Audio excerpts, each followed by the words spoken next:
everyone, thanks for joining another video. I'm Michelle Crawford, and today I invite you to paint with me this beautiful watercolor lotus flower. I also want to stop and say welcome to anyone who may be joining us from the Watercolor for Real Beginners Facebook group. This is a challenge that we're working on this week, and so I can't wait to see everybody's posts. So let's get started just by going through our supplies. Of course, you'll need some watercolor paper, your paints, your jar of water, and paint brushes. We're going to be transferring our image today. You could definitely just draw it if you're comfortable with that. But I really want this video to be very beginner friendly. I'll be showing you how to transfer your image. And so you'll want to have either a pencil or some type of stylus, as well as I'll be using graphite paper. And then I always also like to have a spare sheet of watercolor paper handy when I'm testing colors. And you'll, of course, want to have some type of cloth or a paper towel to dry off your brush, and then some tape. And I have posted a link to this photo in the description. It is from Pixabay, and so public photo available for anyone to use. So I went ahead and printed out my photo. I've printed out in color as well as black and white. This really helps me to kind of see the value difference when, you know, some of the values and the colors might be similar. And so that's always a handy reference to have. And of course, as I mentioned, I wanted this to be a very beginner-friendly tutorial. So I've also went ahead and created an outline for you, which you should also be able to access in the description of this video. And so hopefully the outline will make it really easy for you to get started, and also simple for you to kind of see the lines that I drew as I was picking up the reference lines I wanted to use from the image. So with that, let's go ahead and get started. So as I mentioned, the first thing we're going to do is transfer our image to our watercolor paper. Now today I am using a watercolor block. And so my watercolor block is glued on all four sides. And so I can't exactly like put the sheet underneath. But if you do have, you know, that going on, if you're using a sheet of paper, you could always, you know, put it underneath.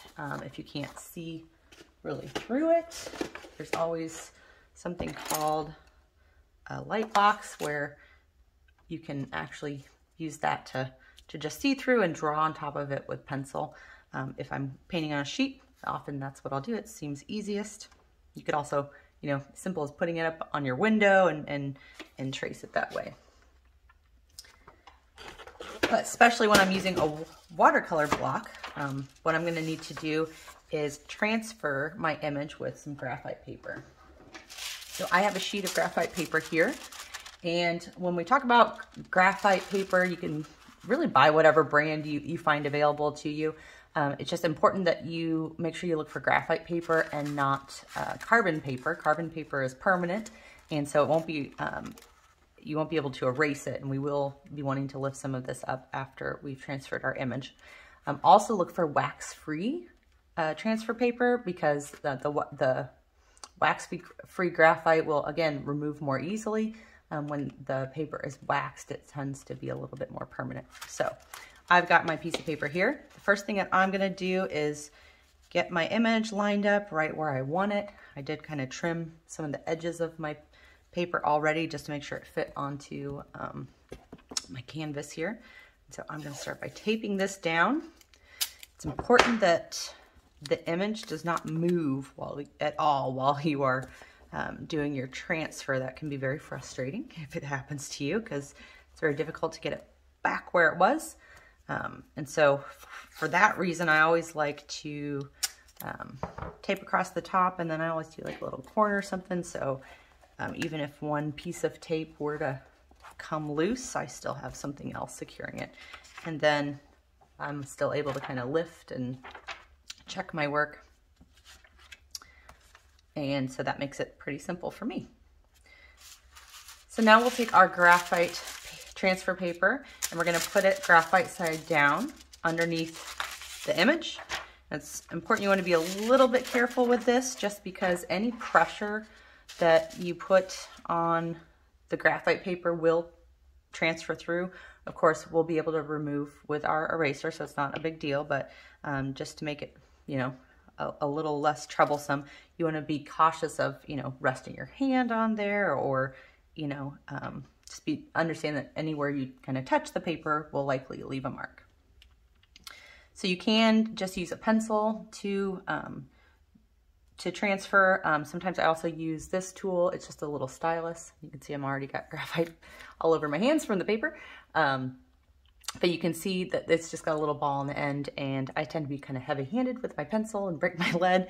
So I'm just gonna go ahead and use my stylus. And you could do this as light or dark as you'd like, but essentially the harder you press, the darker your line is gonna be. So let's just go ahead and start with like the stem here.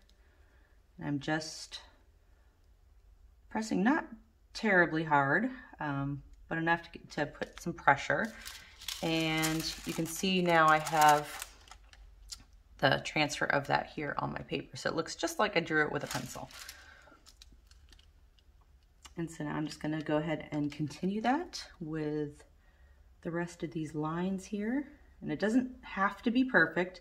And honestly, like I am not the best at drawing, and maybe that's why I like to transfer an image. But I actually did this on my tablet because I've got a background in graphic design. I've never really been able to draw without some type of a reference. And so this makes it really simple for me to like get past the drawing part and focus on painting.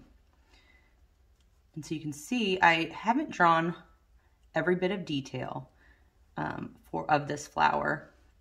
And what's really important as you're kind of tracing your image, if you're starting from scratch, of course, without the outline, is you want to notice where there are changes in color, like a nice clear edge. And so you can see we have a very sharp edge like around these petals. And so that's a line that I'll be drawing in. You'll also see some of the lines going down the flower petals. That is kind of some contour lines that will help us give the petals some shape. But you notice I didn't draw all of them. I just drew a few of those reference lines to give an idea of, you know, where all those parallel lines might be. And, you know, I might not even draw or paint all of those in, but it helps give me a sense of the shape of these flower petals. And then of course I've also drawn the stem here, and then we'll do a background on this, and there's not too much going on in the background, but I see kind of like some areas where we've got, you know, maybe like a lost flower in the background. It's kind of fuzzy. And so I did kind of just put some of those reference lines on here so I can see where some of those color changes would be, but not every single detail are we going to be drawing. So just kind of check my paper as we go.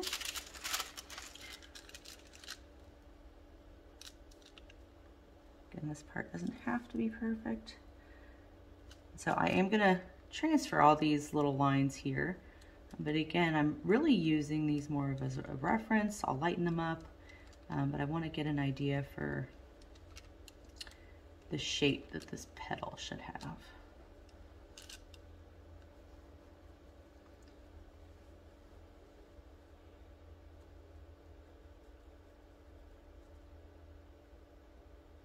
This can also be a really relaxing part of the process. In one of the other Facebook groups I'm a member of this week, everyone was doing neurotropic art, and it's basically like drawing lines and making art out of it, and it's a way to like relieve stress and kind of meditate. And I find I kind of get that a little bit out of tracing my image.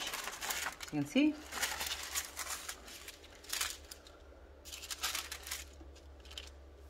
Again, don't want to move it. I might have moved it a little bit. Again, no problem. This doesn't have to be perfect. Flowers aren't perfect. For sure, they're all different from each other. And petals don't have a perfect shape. So if yours is a little wonky, that's totally fine. It's nature.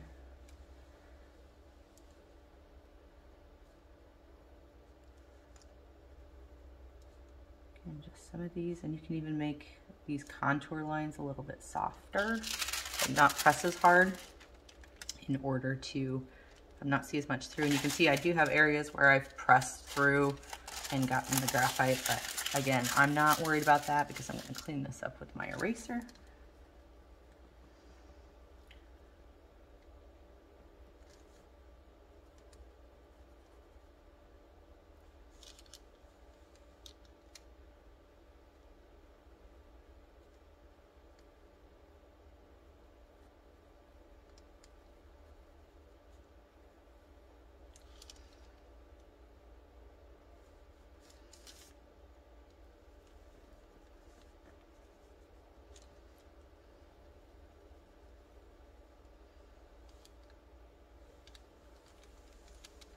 And I do kind of go back and forth just to see, and you know, right there I made a mistake, but I'm gonna erase it, no big deal. Make sure I'm getting all the lines that I'd like transferred.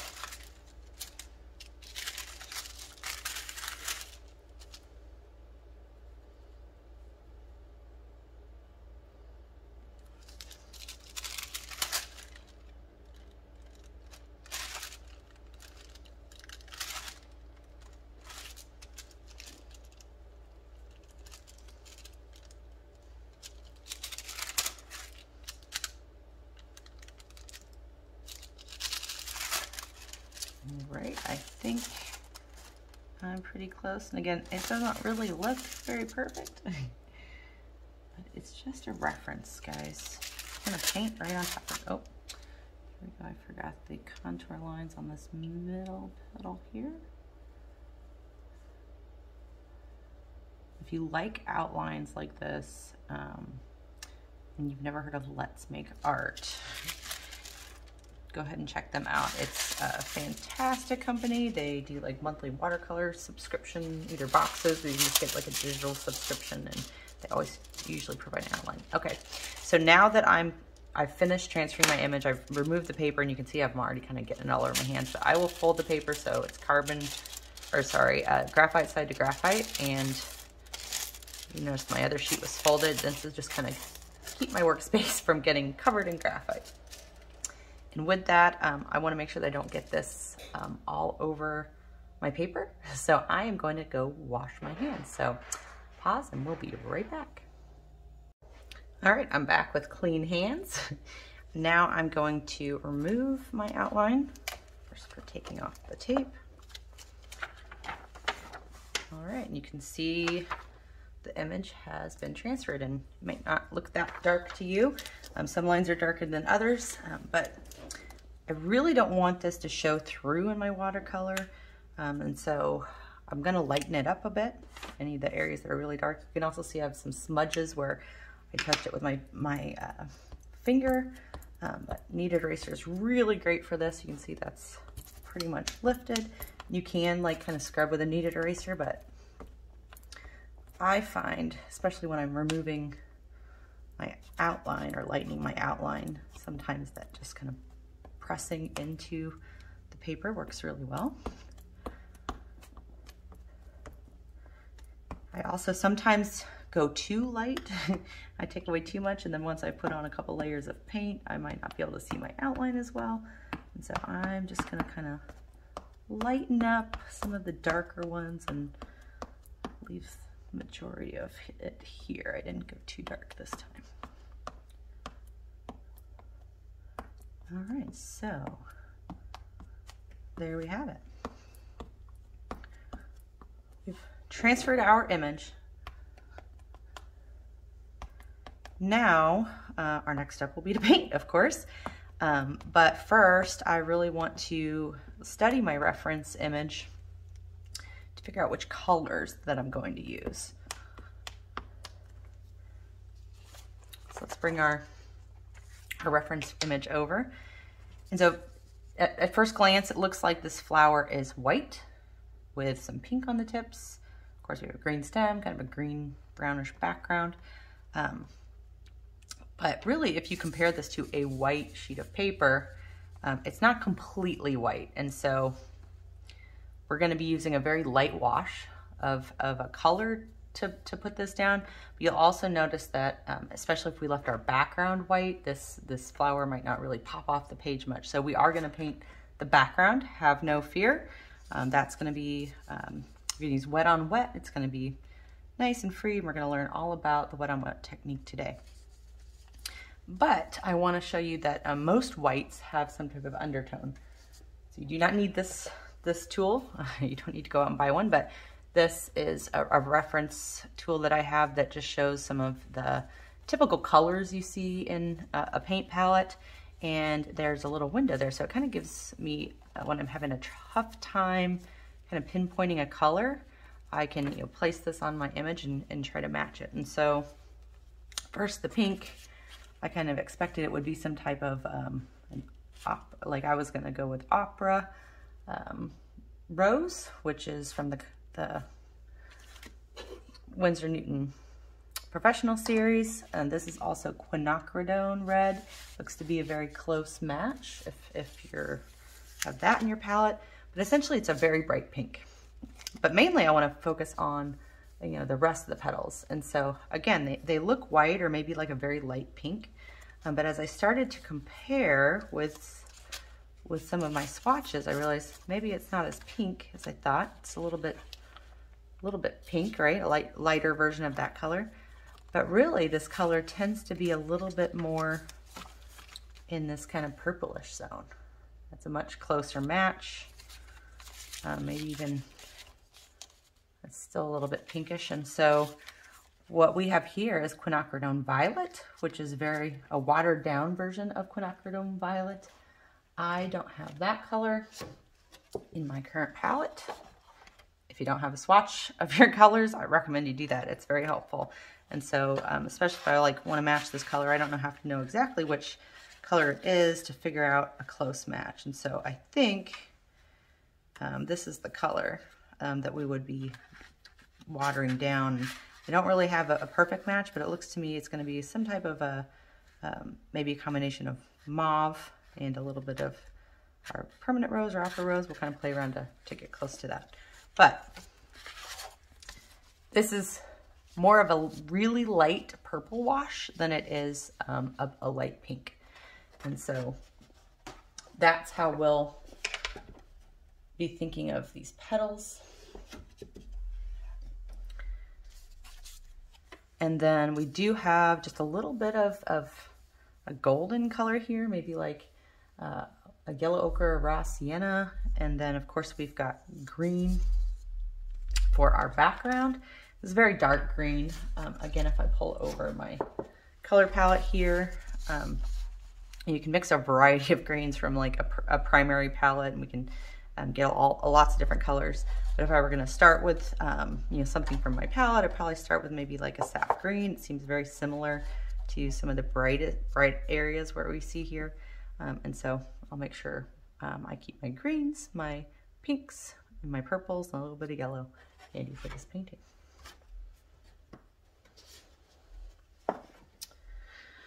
All right, now we're just going to jump right in. Okay, so to be honest, I did a first round of this and I didn't really like my background.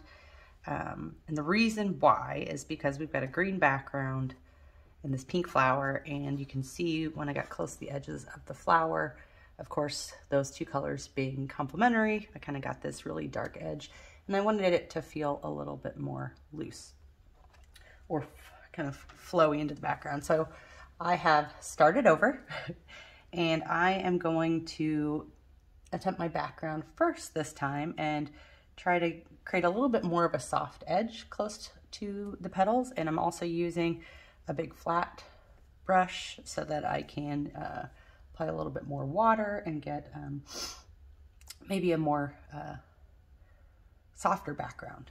So with that, I am going to start just by starting to wet up the background. Another technique I see a lot of artists use is to do like an underpainting, where you actually paint your whole paper, or with all water's wet, but with clean water, and then just kind of start color blocking to lay in where things will end up. And so that's another approach if you want to take that can help. So I'm going to grab some green here, and I am using my sap green. Just going to put some up here.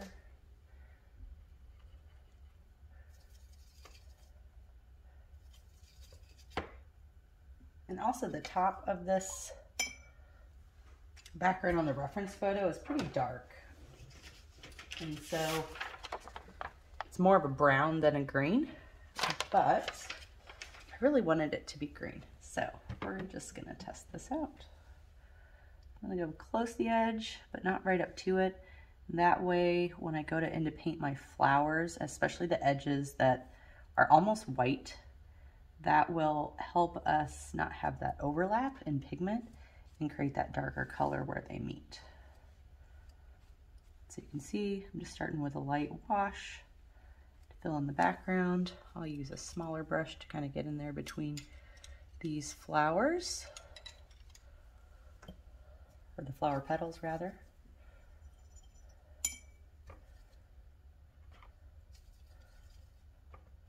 It is already a little bit wet.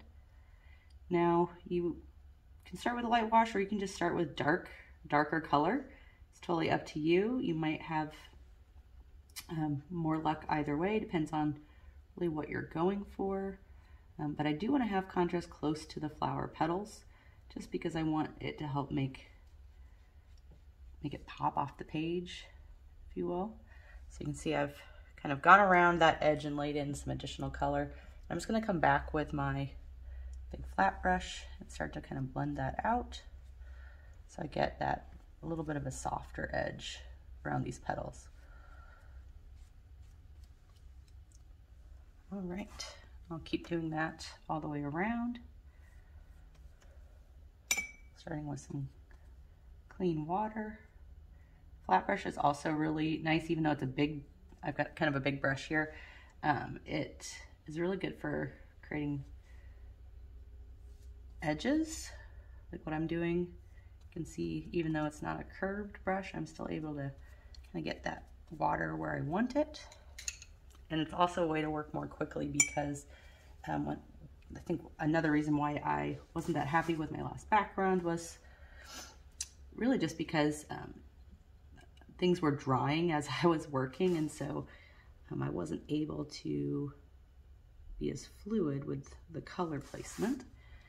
And so using a large wash brush like I've got here is gonna give me the ability to put down more water and more paint at once and keep things wetter longer. Well, one, keep it wetter longer, but also it should help me work a little bit faster as well.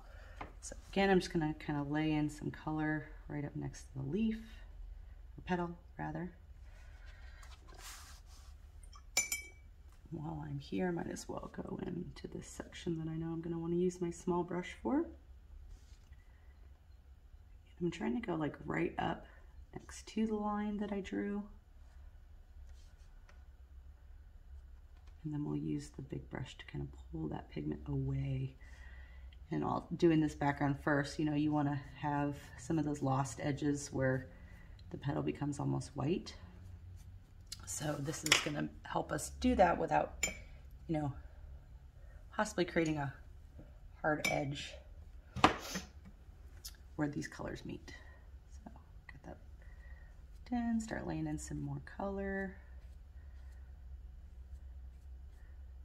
Looking really nice. You see this is already starting to dry up here, and it's kind of one of the characteristics of watercolor. As the pigments dry at different times, you'll get kind of that little bit of a harder edge, but a lot of people really like that. It's something that's kind of characteristic of watercolor, and so if you want to have that effect in your background, just lay in maybe some like wetter colors, or even drop in some clean water on top of pigment that you've already laid down. But see, I'm starting to add in more color, make this a little more saturated. Again, working around those flower petals. I feel like I need a little bit more down here as well. And this is just one flat wash. Hopefully I can keep this wet and drop in some other colors.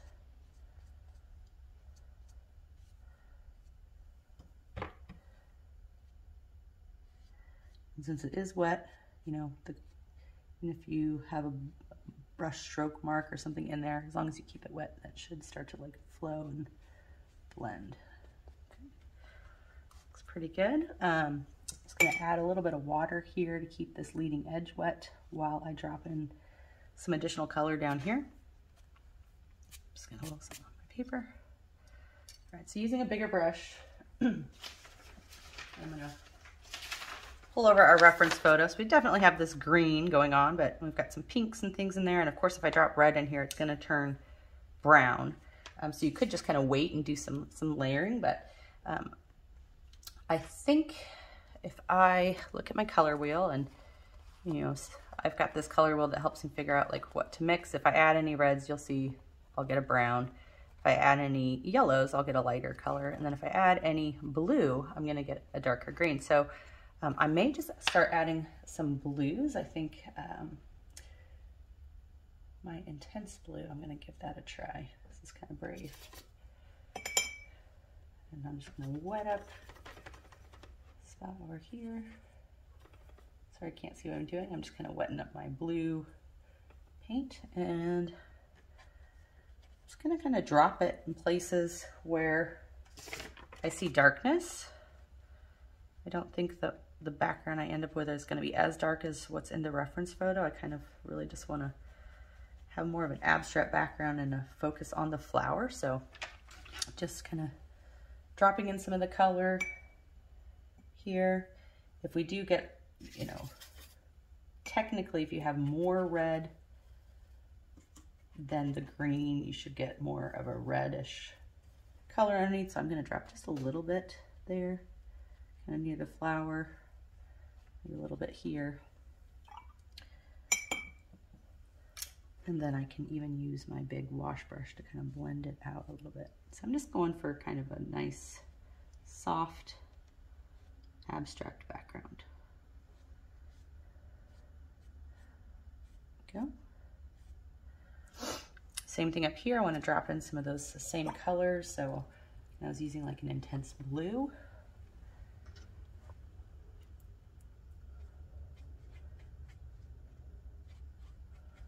This is really your part to like be expressive and free and kind of give your painting a little bit of personality with your background. Just put a little more water there to make sure that leading edge stays wet. Put in some of that pink. Again, you want to go pretty high pigmented with the pink just because you don't want it to turn brown. I'm just going to blend that around. There we go. Got a little bit of a dark value there, but I think that works pretty well. Okay, now I'm going to keep going around, and I've got some areas in between these petals here, so I'm going in with a smaller brush and that clean water first, just to get it nice and saturated.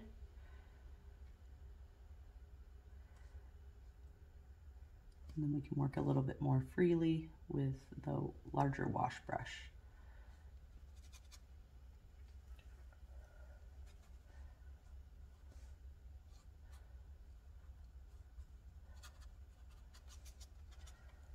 Good. I'm going to go in to my sap green. This looks like I got a little bit of hooker's green there, but let's mix that in. And drop it in the pigment. And because you laid that water first, even if you don't go right up to the edge of the flower, the paint should naturally flow there. And one tip also when you're doing kind of these like loose, wet backgrounds is to, you know, let watercolor do its thing, but use gravity as well. So you can kind of like, if I want that to flow down toward that edge that I put with the water, make sure it's got a nice amount of water there so it can flow. But if you just kind of tip your paper, you can see it's moving down to meet right between those petals. I can even help it a little bit if I'd like. That's also a fun way to like get the colors that you drop in your background to mix in different ways. Is just kind of like lay down the wet color and let it move around as you rotate your paper. So notice these parts were drying a little bit faster than the rest, and so I wanted to make sure we still had no hard edges there. All right, so I've got some of those more detailed areas already wetted up. I'm gonna add a little bit of water here and then go back into my green, put down some more pigment, dry off my brush a little bit so I'm not adding too much more water. It's already pretty wet. Okay. We can move over here.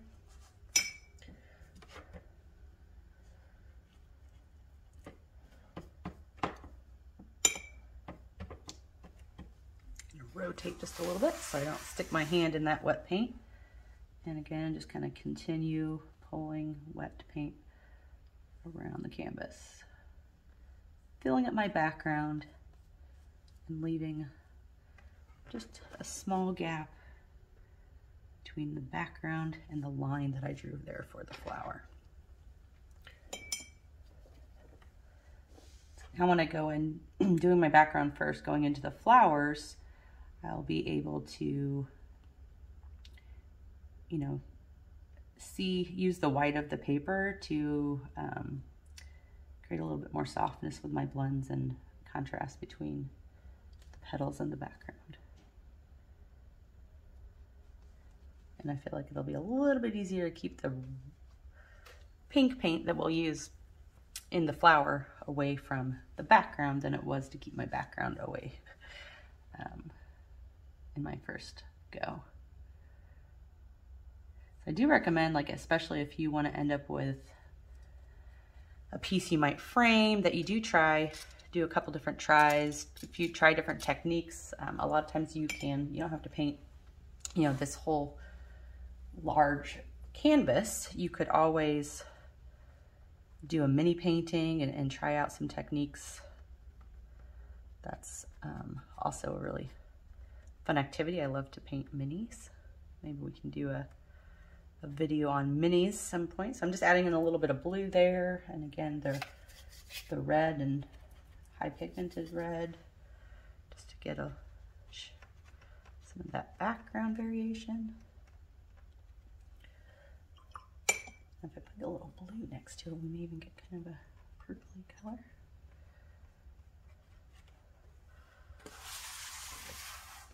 Flipping it around here so I can take a look at my composition. And I'm going to spread around some of that pigment with the large wash brush.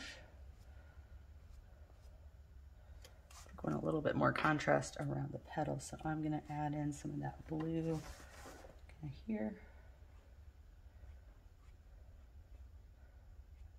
Here.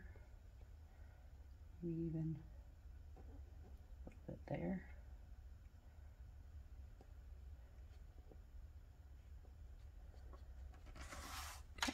And then move that around with my wash brush. This is also a good point to kind of tip it again. I think I want it to flow away from the flower this time, so I'm kind of moving it, letting the paint move up. There we go. And now we'll continue moving around the rest of this flower. So I want to keep this nice and wet, so I'm just going to grab some more clean water, make sure that leading edge stays wet before I go in between those petals with a smaller brush.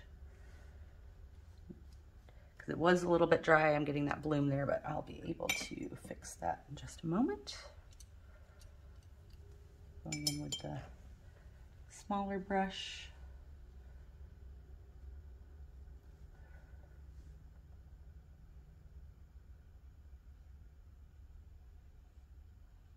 getting in some of these detail areas, they are gonna dry a little bit quicker because there's not as much paper there. So I may even just kind of go in here first with a bit of a darker wash.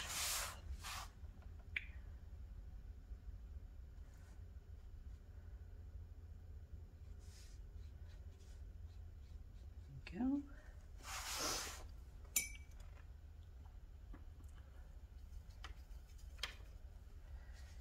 And again, just going kind of closer around the petals, making sure there's pigment there so that we can use the wash brush to fill in the larger areas.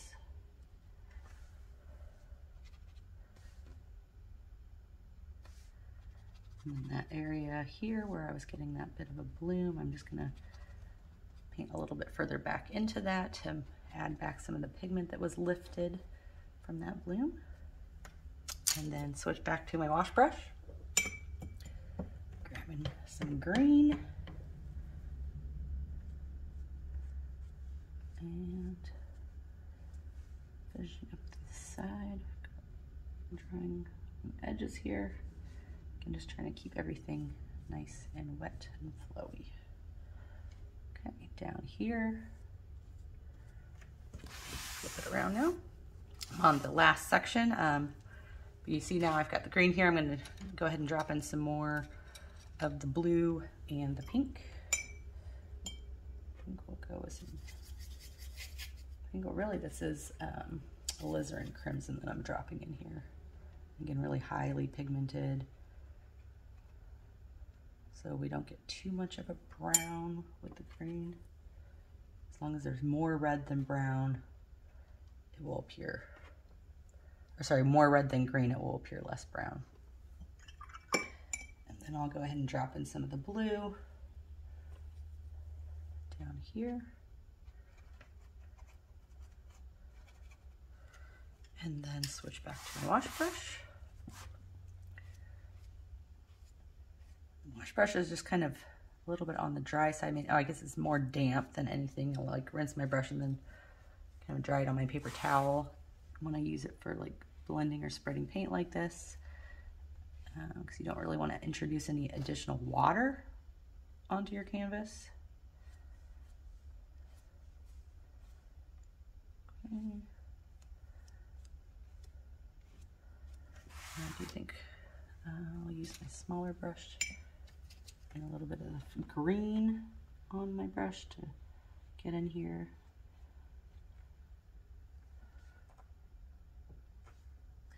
I feel like I just need a bit smaller of a brush to get right in between those petals. I can always refine that later, but while I'm here and it's wet, might as well.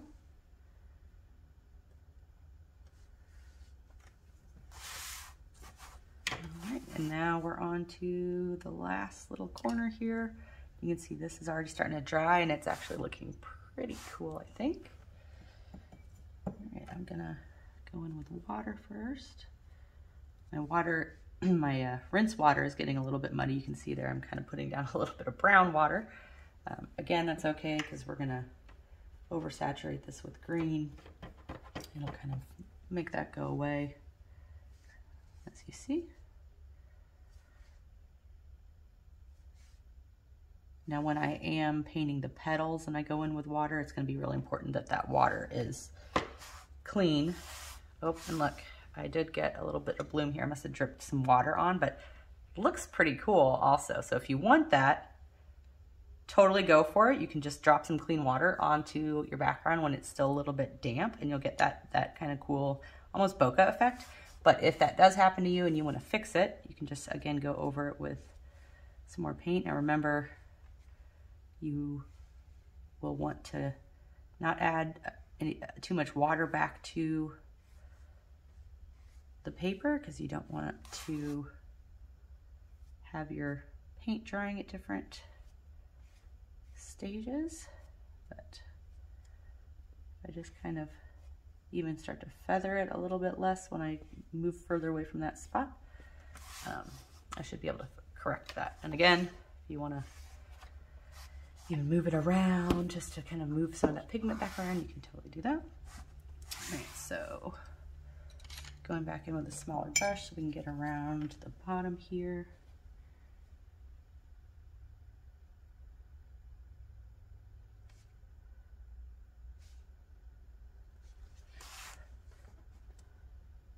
A very steady hand. All right. Oh, darn it. And look what I just did. Put my finger in there. While it's still wet, if this happens to you, just grab your paper towel and blot that up. While watercolor's still wet, you can forgive some of your mistakes. So once it's dry, it's a little bit harder to remove paint, but if it's still wet, you've got a little bit of time. So I've blotted that back up. I don't think that's going to make a big difference on that petal once I start to paint it. But I'm going to go back around now to clean up that edge just with some more green paint. The same green mix I've been using on most of my background. And voila, fixed. All right. And then I think I'm going to add, let's wet this up a little bit more. Here we've got that kind of petal in the background.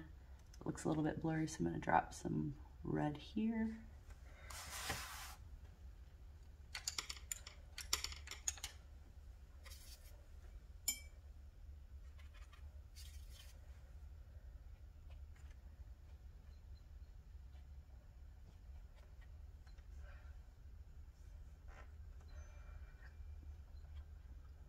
And then I can use my wash brush to kind of move it around.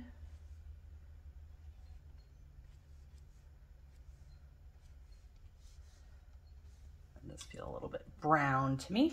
I'm gonna go back in with the red, and I'm gonna go right up. Got a lot of pigment here, right up next to the drawing. I kind of want it to be more pink there. These flower petals will also be a little bit on the white side, or very, very light in some areas. And so I think that'll be a nice contrast here. Kind of move it around a little bit until your paper.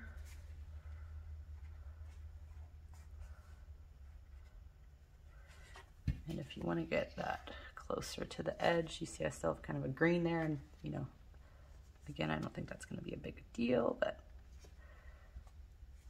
there we go, just by rotating your paper. All right, so I think this really set us up for, or at least set me up to have a bit better approach toward my flower, especially since we will be using, you know, a little bit of the white of the paper in how we paint the flower, because in the picture, there are definitely some areas that look almost white, but they're not quite white. Most whites are going to have some type of undertone, and so we'll be using a really light wash of a color to do those areas, but let's just do a little bit extra blending there. This will give us the ability to have a little bit more control as far as what colors mix in with this green background. So now we're going to take a break and let this dry completely. You can use a hairdryer heat tool if you have it, but it is important that before we move on to painting the flower that you let this completely dry. Okay, so my background is completely dry now, and next up is we're going to start painting the flower. But before we do that, I want to show just real quickly, in case this happened to you. In some of my places, you know, I was looking to get a nice soft background, and then I wanted to avoid a hard edge, which is why I painted my background first. And one of the reasons, honestly, why I did that is because I knew that when I went in to paint the flower, I would be able to kind of soften some of the edges. So you can see I have, and I've already softened some of them, but I wanted to also show an example here of how I would do that. So around this flower petal, you see, just because the paint, when I was doing the wet and wet, kind of pooled around the edge, ended up with a bit of a hard edge there, and I really want to soften that. So I'm going to show you exactly how I would go about doing that in case this is something that you run into as well. And so what you need is just one of your brushes, and one that's maybe a little bit on the stiffer side, because we're going to be essentially getting this wet with some clear water, reactivating the paint, and just kind of scrubbing at it a little bit with our brush and then lifting it up. So I've got a little piece of paper towel handy, and actually I can even zoom in a little bit for you here. Ooh, that's really close, but you can see that hard edge. And so I'm going to go in with a little bit of just clean water and just rub it here and reactivate the paint that's already down here. I'm just kind of scrubbing at it with my brush. And just like before, when we lifted some color that was still wet, similarly here, once I wet that up and kind of activate it a little bit, then I can blot with my paper towel, and that softens the edge a little bit. So you can see kind of the difference now between the edge on the left and the edge on the right. If you want to keep going, you definitely can do that. Just be careful you don't add too much water here, and you don't want to really push it past the edge of your petal, or you will start lifting some of your background color. But in my first attempt at this painting, I painted my flower first and then the background, and then when I had some of these edges where they met, I wasn't able to clean it up without really ruining the flower. And so I decided that this would be a better approach, because I honestly knew that I would have a better option for cleaning up some of the harsh edges that might appear. So again, going in with some clean water, just kind of reactivating the paint there on that harsh edge, and then scrubbing at it a little bit with my brush. So you do need to agitate it a little bit to get the pigment to move. Again, don't overdo this. And then if I blot up, you can see I really did soften that edge and got rid of that kind of dark line that you see there. I wanted it to be a little bit more of a soft background, and I didn't want to feel like my flower was outlined necessarily. And so this is one way, even after your paint is dried, that you can still kind of lift and move that around. And I did, you do see a little bit of green now on my petal. I can, again, put on some clean water and scrub it down a little bit. If you work quickly, that really shouldn't happen, but again, we're just going to blot. I'm pushing kind of hard to lift that up, and you can see definitely got a nice softer edge. So I'll zoom back out now. You can see the full flower. There's a couple more places where I'll do that. I see a edge right here that I want to soften just a tad. Again, just clean water. And blot it up. All right, and now that feels pretty good to me. It does look like I maybe lifted a tiny bit of pigment right there. I could just grab a little bit of green, blot it in there, and then can soak up any excess. And there you go. There's a really easy way to soften some of your hard edges even after your paint has dried. Before I move to the next step, I am going to quickly dry this with my heat tool just so that I can move on. So again, I'm going to dry this. It'll be kind of loud, so I'll pause and come right back. All right, so everything is all dry again, and so now we're ready to move on to the flower. But before we start with the pink for the petals, I do want to do just a tiny bit of underpainting, and that is to add in some of these yellows that we see here at the base of some of these petals. It's not a lot of yellow color, but there's just a hint of it there. And so the best way to achieve that really soft look is to do a little bit of wet on wet, but of course, when we go to paint this flower, we're gonna wanna paint each petal individually and let that dry before we paint a petal next to it, so we don't have any bleeding between the two sections. And painting this yellow bit of color as an underpainting before we start sectioning off all the petals will help us get that out of the way and not have to worry about adding that yellow when we start moving over to the pink. So I'm going to keep my reference photo handy, and my jar water has a little bit of green into it, so I'm going to make sure that for this step I have a jar of clean water. And then I'm just going to really kind of wet up, not the whole flower necessarily, but pretty in the areas where I'm going to see that color. I want it to kind of disperse a little bit. So I'm just going to kind of wet up that middle area and drop in this color, and then let that dry before we move on to the next step. So going in with clean water, and I see that yellow really showing up in this area. And then a little bit down here. It really isn't honestly on the main petal in the middle, so I got a little bit of water there. Just gonna kind of blot that up so my paint's not gonna run there. Okay, and then a little bit kind of on the underside of this petal, and then a little bit coming up here. So it looks like maybe I had a little bit of pink on this brush here as well, so you see that, but honestly we're about to paint a pink flower, so I'm not that worried about it. So for this, I think I'm going to grab a little bit of my gamboge. It's like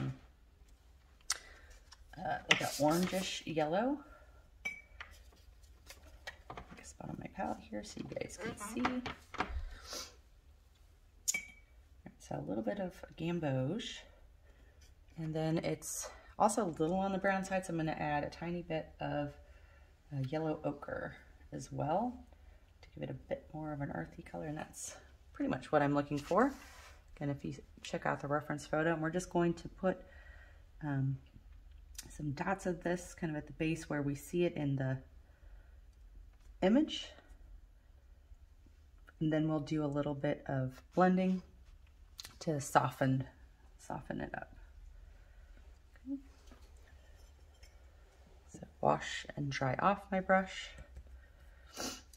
and then I'm just kind of going to go in there and I'm lifting a little bit of color, but mostly kind of trying to spread it.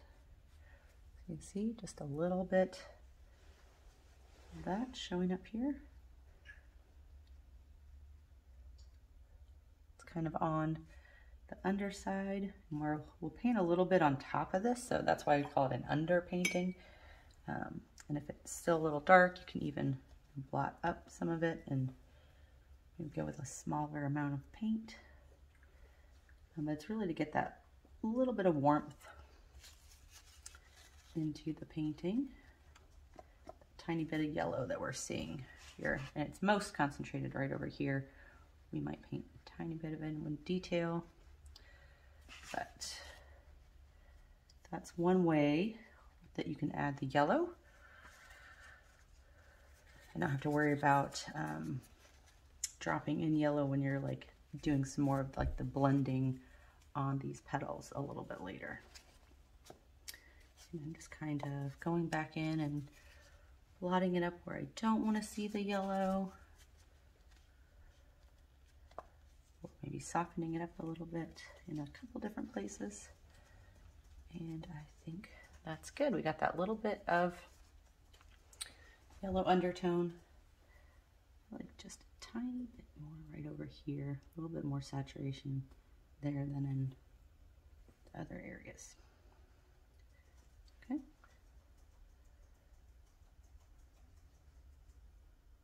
You'll also notice that you see this color where there are some shadows, and so if you want to put a tiny bit of the pigment darker closer to the base of the flower, that will help give a little bit more depth. I'm just dropping in like a tiny bit of it, kind of where the base of it meets.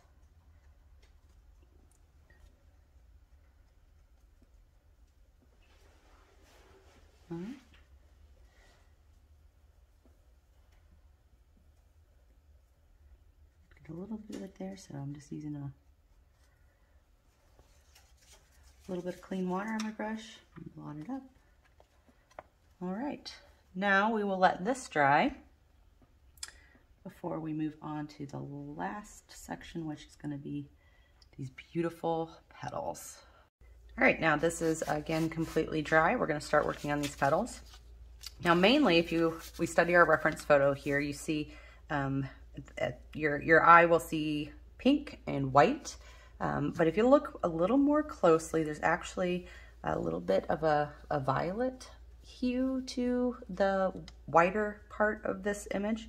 And so we will be working mostly with laying down some of this pink pigment and kind of blending it, let it bleed. But instead of using like just clean water, we might also use water that's essentially tinted with a little bit of purple. So a really, really light wash of purple to help fill in some of those areas. And then we can also drop in some purples. But for the most part, this is going to be start focusing on this pink color.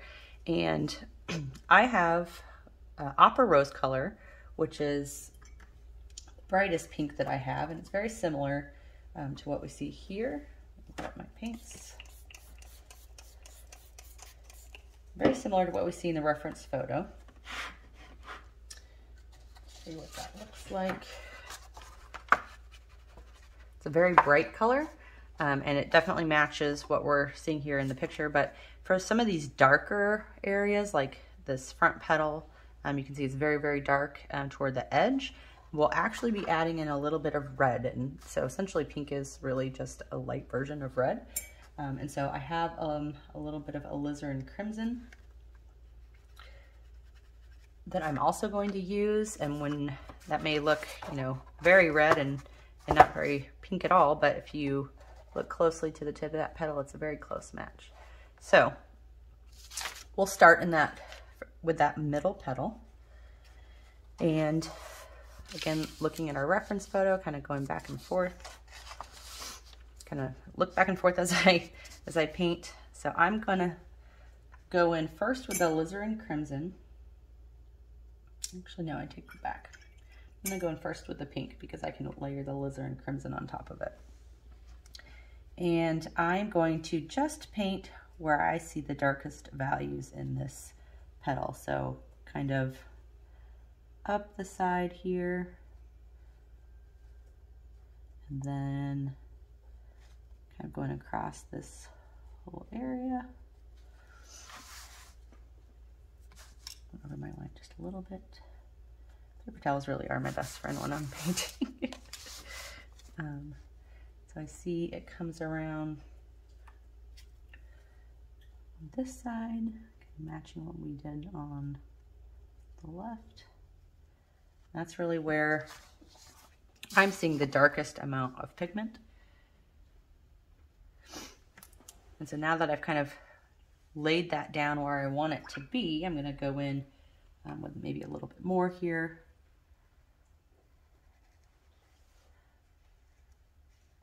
And lay in some color, maybe even down some of our reference lines.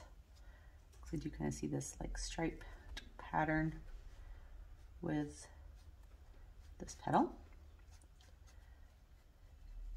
And now I'm going to do some blending with clean water. So I'm going to take a little bit of a bigger brush, go in with just water. And I'm going to start to kind of fill this whole petal, but at the same time I'm picking up paint from up top and pulling it down. And if I'm going to start at the top and work my way down, we're going to end up with a really nice gradient, which is going to be a beautiful base for our petal. So as we move down, it becomes more white. Again, like it's not true white. There's definitely a purple undertone here. And so I could just, I'm going to go back in with more water, not any additional paint at this point, and just kind of fill at the bottom, rest of this petal, get it to one consistency. There we go. And then I've got a little bit of mauve.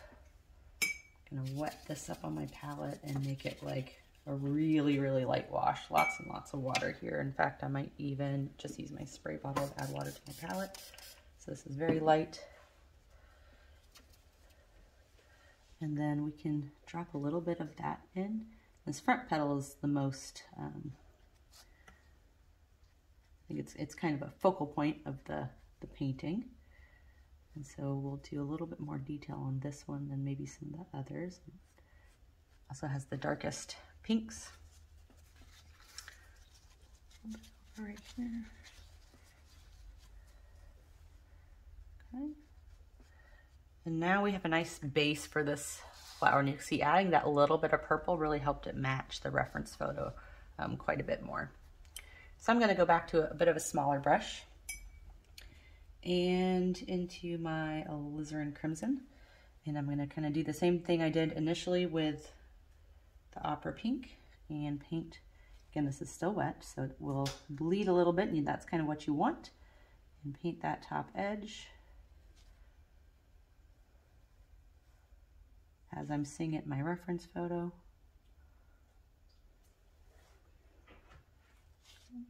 It does seem to like blend a little bit more here. I'm just kind of spreading out some of that paint. And again, kind of start to take some of it down. We're still working wet and wet, so these lines aren't going to come off as being overly detailed. So that's definitely looking red to me. Now we want to, I'm going to grab a little bit bigger brush, a size 6. I'm going to go in with the pink again and kind of drop some of that there, just below that stripe of red. And then start pulling down some more of the lines that I'm seeing in my reference photo. So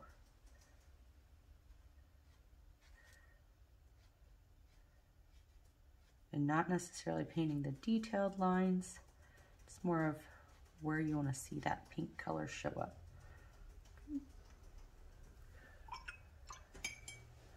And I'll try to show you a few different ways to paint this petal,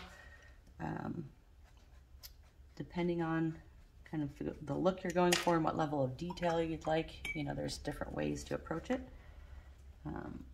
This is a little bit of a wet on wet technique. I'm just kind of drawing off my brush here so I can pull up a little bit of the color. It's much lighter on the bottom. Just want to make sure that the whole petal doesn't end up that dark pink. Again, now I'm just going to use the tip of my brush to start, again, kind of pulling down some of those lines. Being very gentle right now. Really just trying to mimic what I'm seeing in the photo. And these contour lines there will be a little bit fuzzy, but you can see that how just using the brush stroke in the same way as you're seeing those contour lines in the reference photo, we're starting to see like the form of this petal come to life. And it looks a lot more 3D than it was before we kind of added the gradation. So we've got the light to dark happening. And then before this dries completely, I want to add a little bit more pink into that top edge. So we wanted the darkness from that red, but I just still want the color from this pink. So I'm just kind of laying that right on top of here. Since it's all wet, that should really just naturally kind of start to blend nicely. And just some hints of those lines.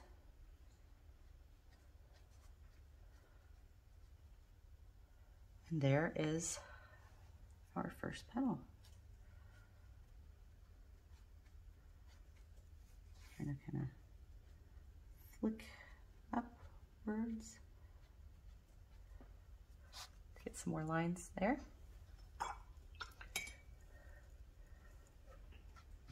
Wash, dry off my brush. Do a little bit of blend.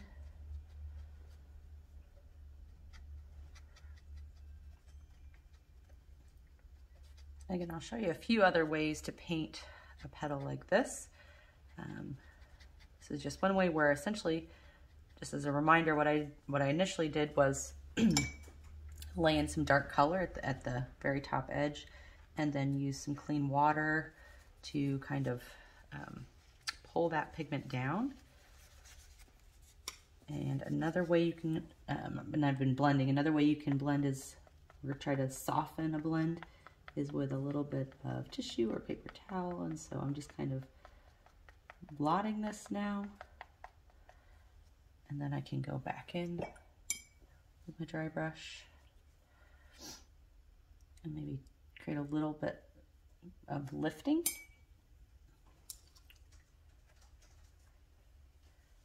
The dry brush, kind of drying it off again in between so I don't add any additional pigment to the lighter area.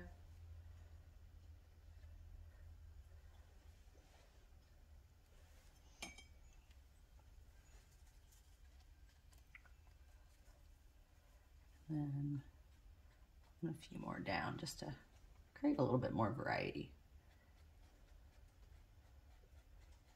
and texture. All right, there we have a petal. All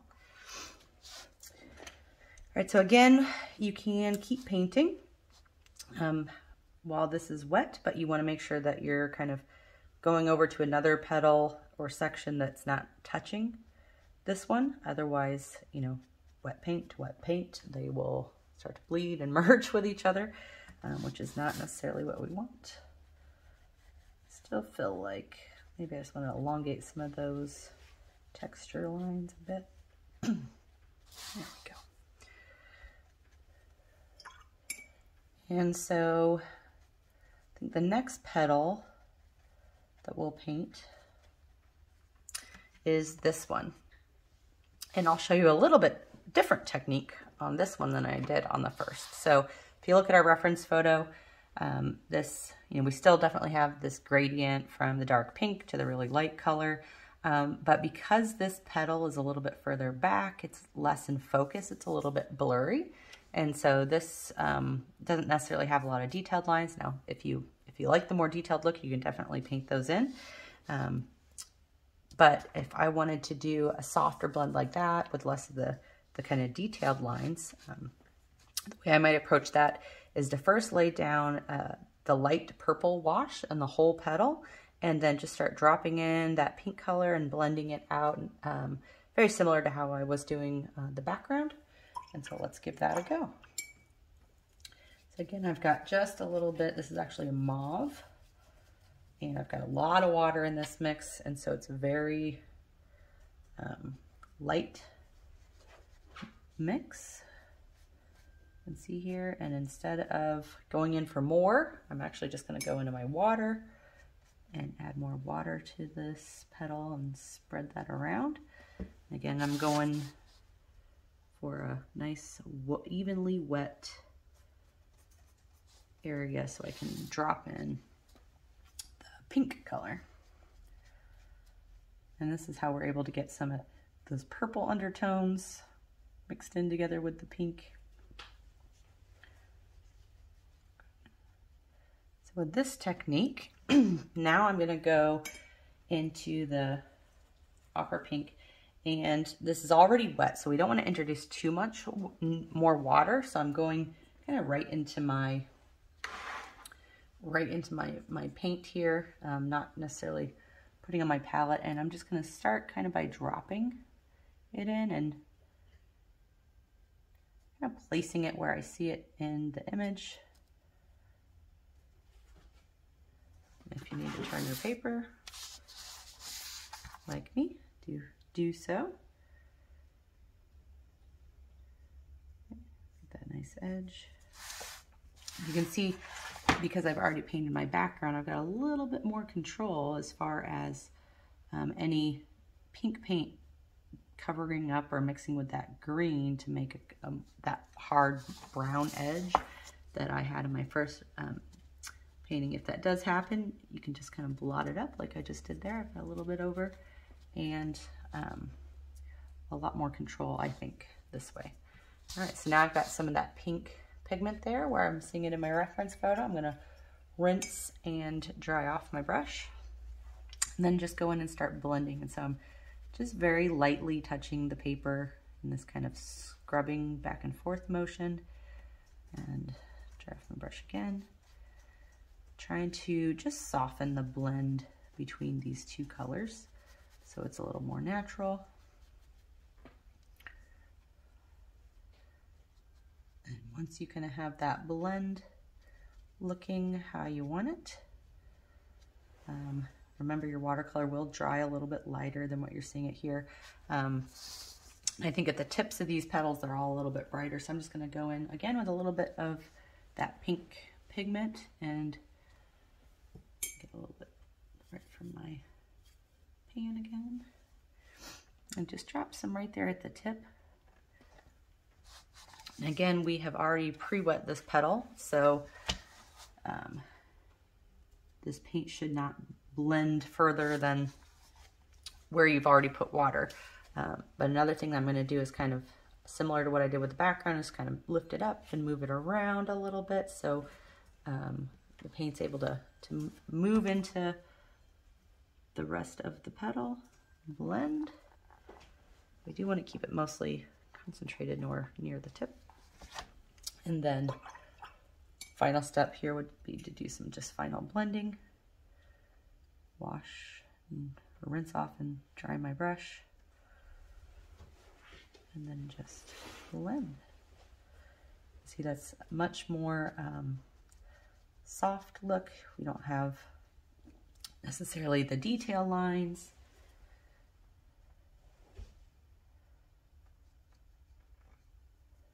But we're getting a very similar effect. Maybe a softer petal. I want to sharpen up this edge a little bit.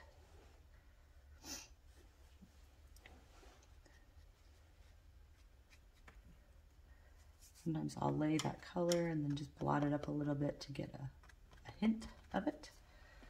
And then I think I just want to even out a little bit of the purple here. And I'm going to taking this purple and just painting right up into the pink. I'm doing maybe a little lifting. Honestly, when you're doing this wet and wet technique, the best thing to do is wet your area, drop in paint, and then walk away and let it do its thing. I tend to meddle a little bit too much. So I'm just gonna listen to my own advice and walk away. We'll move on to another petal. Okay, this one's still a little bit wet, so, but these,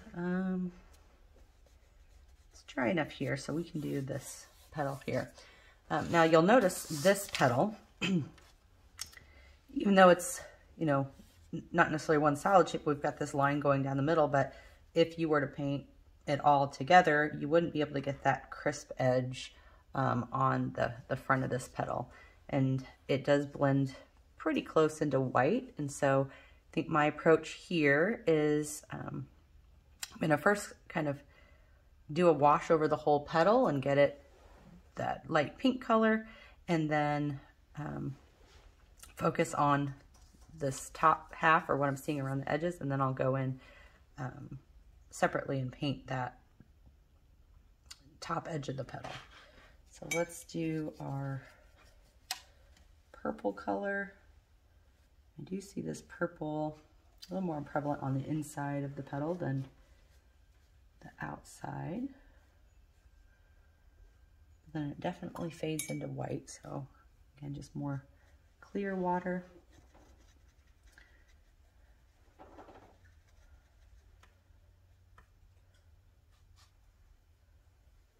This does have a tiny bit of purple over here.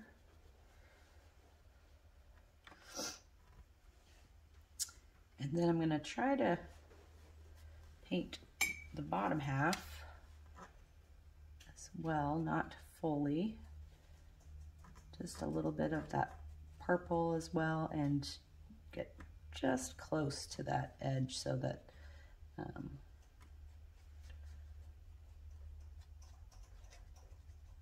we won't have too much blending. Okay. So we got that light purple wash down. I think I'll do the top edge of this petal before I come, and then let it dry, and then come back and do the folding over part. So I do see a bit of purple here. I'm gonna take just a tiny bit, not too dark of that purple, and I see it just kind of on the tip of the petal here. Again, we will get some soft blending because this whole area is wet, and so really want to stay toward the top of the petal as I'm dropping in color. Grab some of that pink. A little too much pink. Just kind of dry it off my brush. It's starting to blend that out. And then again, it's gonna turn into white. So I'm just going to take clean water on my brush, start going in it from the other direction, and that should create a nice soft blend from the purple pinkish color to the white.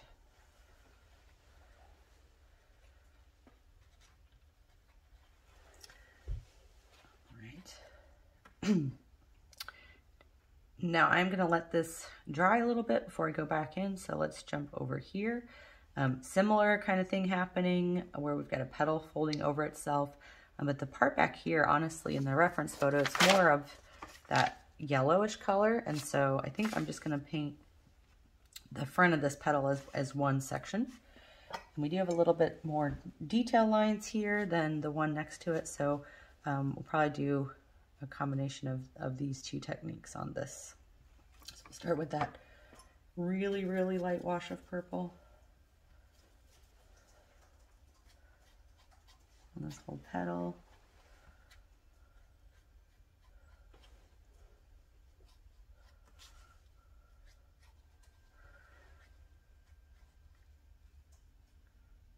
Okay.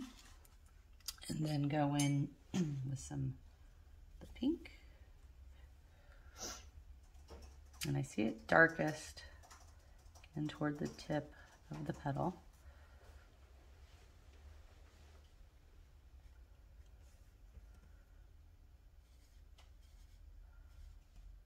And then I've got the contour lines here on my under drawing. I'm putting those in. And I think we'll test my theory here and just kind of let this blend itself a little bit. I do want to put in a little bit of texture lines.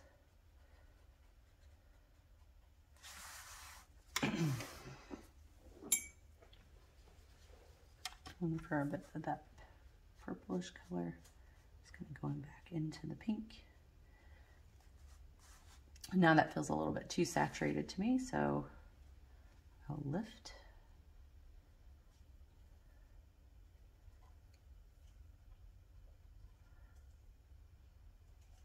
Okay. And then continue to kind of blend out some of that pink. Now you're seeing this darker edge forming, and again, that's what happened to me in my first painting. And it's because we've got pink laid on top of green, and they're complementary colors, and so therefore they essentially make brown. So we can just, let me try to sop some of that up. You could also use the same technique we used earlier to kind of reactivate the paint and blot it up.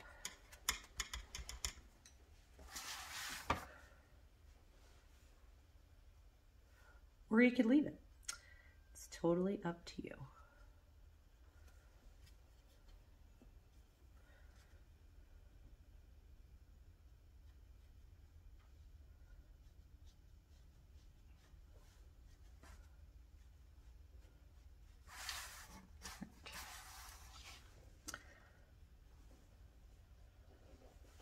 Feeling pretty good about that.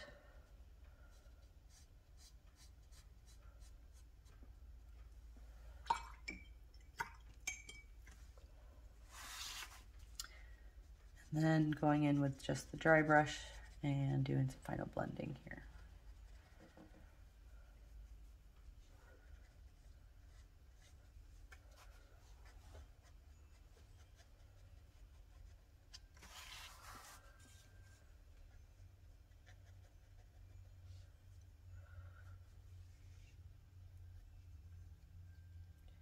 And lifting, just like we did up here, some of those white highlights in between the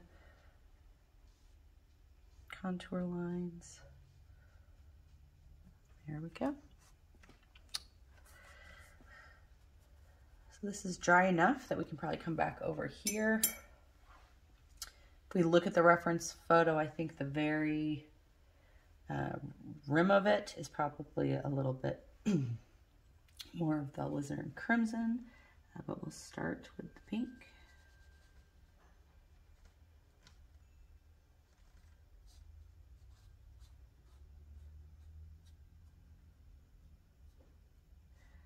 I also see we want to add maybe a little bit more pink to the top.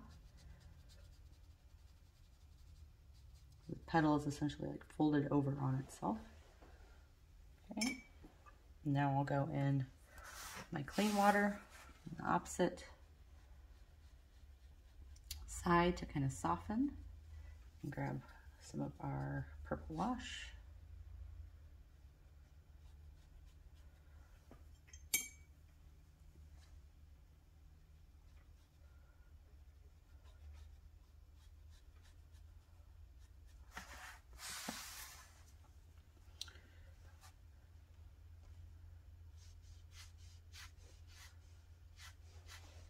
Just trying to follow the contour, some of our future detail lines. And now I'm going to grab that alizarin crimson and just very lightly put that across the top edge.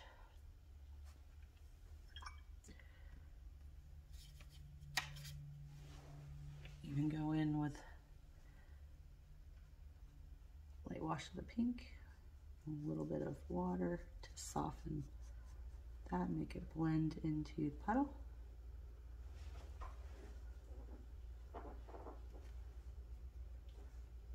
Maybe some of those detailed lines as well.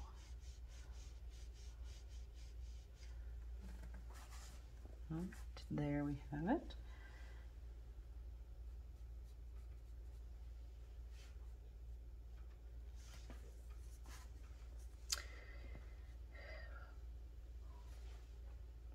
That's still a little wet. We can move over here.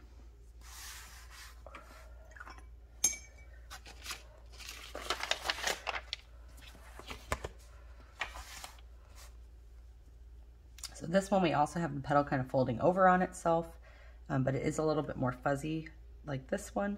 And so we can definitely kind of paint this together as one shape, but then go back in and maybe lift a little bit on that edge because it actually is more of like a highlighted area. And so I'm going to start with the purplish wash. And you go right over that yellow that you've painted before. Let's grab some more actual water to spread this around.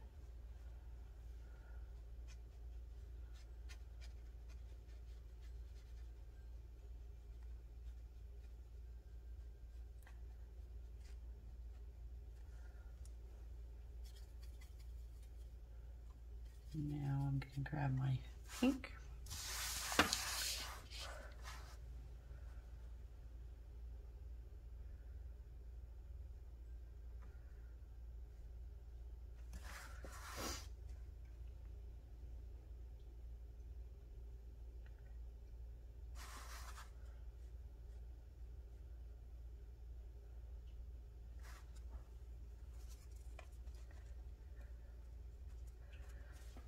Then go in with just a dry brush to start blending and moving the pigment around.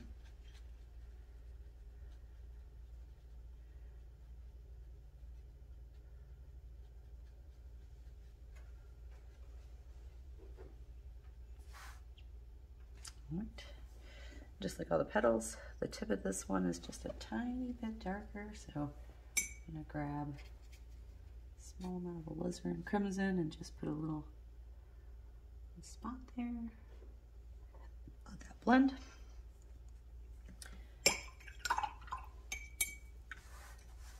And I want to just lift a little bit right here to show where the edge of that petal might be.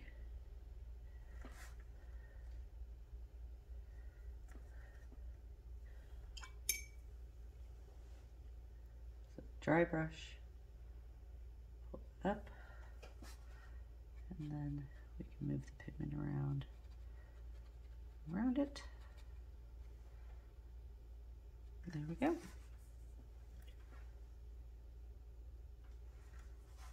All right.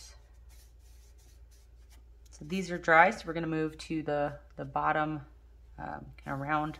It's really the bottom of a petal that's behind on the back side of the flower.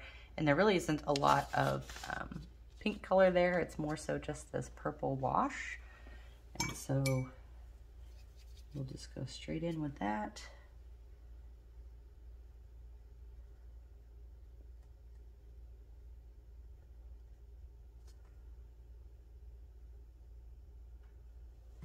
A little my stem there. That honestly won't matter very much because the stem is going to be a much darker color.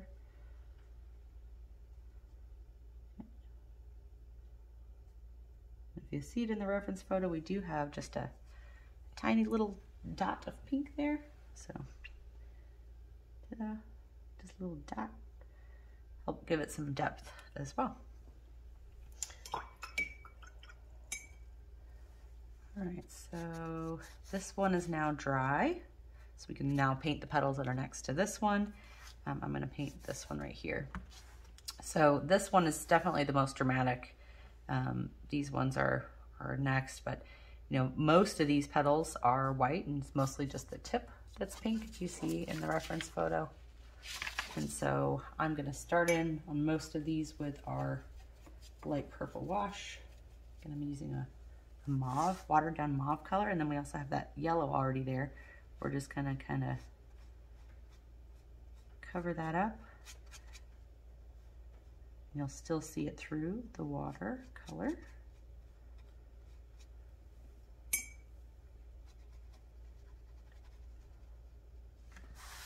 And again, you want to be careful here on your edges, making sure you're not putting water over the edge of your petal, or maybe even just go right up next to it, so that you don't have any of this purple mixing or the pink mixing with your green background. Now I'm gonna go in with my pink. I see it mostly along this edge, so I'm just gonna kind of draw it in there. A little bit down this edge. And then maybe just move it down the shape of some of the contour lines.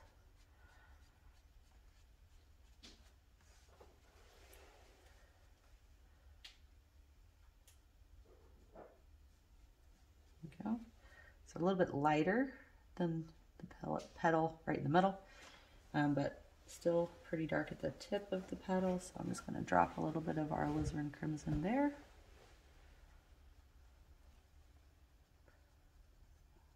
Along a little bit with some of those lines, add to our texture lines just a tad. There we go. I think I'm pretty happy with that.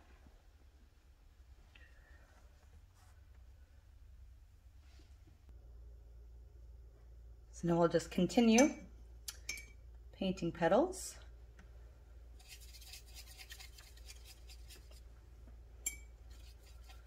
Mixing up some more of my violet mix, and we'll start over here. Grabbing some water, spread that pigment around. Just a very light wash. These petals, again, to our eye looked white, and so we're not trying to darken them up too much, just to give them a slight purple color.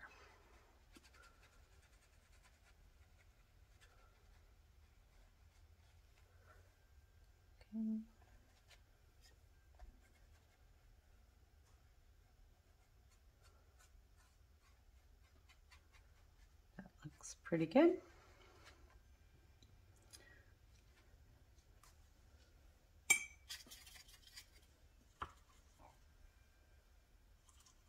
I'm going to grab some pink. Again, pay attention to my reference. A little too much paint and water on my brush. Got a bit of an explosion there, so.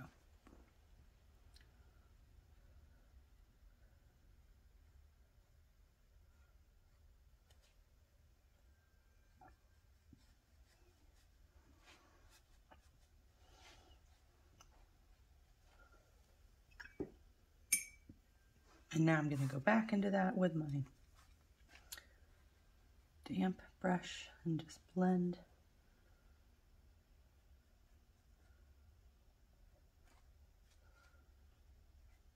When you get toward the end of where you're making these lines, you really want to be using just the tip of your brush to get a similar texture to what we're seeing here. Blotting up a little bit of excess there. And so if you hold your brush upright and use just the tip, you'll be able to get much thinner lines and kind of create that wispy effect with your blending that we're seeing with like those little lines in the petal, like that. I think again a little bit of that alizarin crimson at the tip of that petal. All right.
Okay, now I'm moving on to the stem and just first putting in a really dark wash of green, and then I'm going to want the entire stem to be pretty dark. There's a lot of contrast in my reference photo, but I do want to make sure that I do give it a little bit of form by really darkening one side, and so I'm using a dark like dioxazine purple on top of the green to darken up one side of the stem, and on top of that green it's going to give us that nice effect that we're looking for.